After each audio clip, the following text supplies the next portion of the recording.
It's been 250 years since James Robertson founded the first permanent European settlement along Cumberland in what would become Nashville.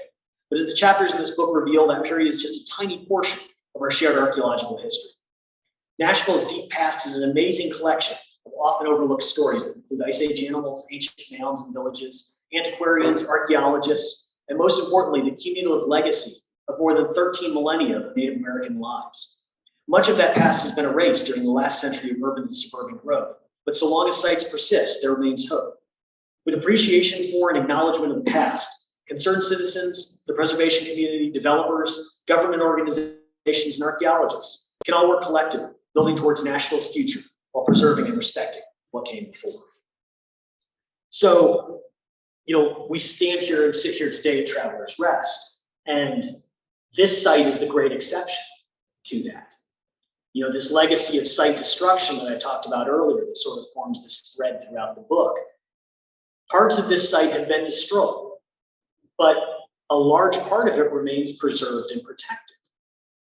The Overton has impacted it some, modern development has impacted it some, but the goals of Travelers Rest as an organization to identify and protect and steward these resources is not just notable, but is really fundamental.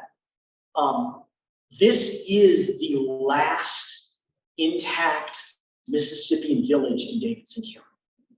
I would stake my life on it. And so knowing where these resources are here on the property, being able to identify them through ground penetrating radar, not only helps to avoid them in the future by infrastructure improvement during utility work, things like this, it also contributes invaluable archaeological data.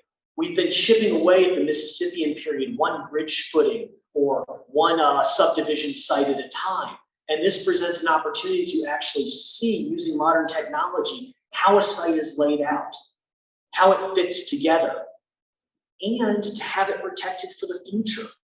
As technology gets better, we'll be able to learn more and more through less invasive means. And so having sites like this protected is absolutely critical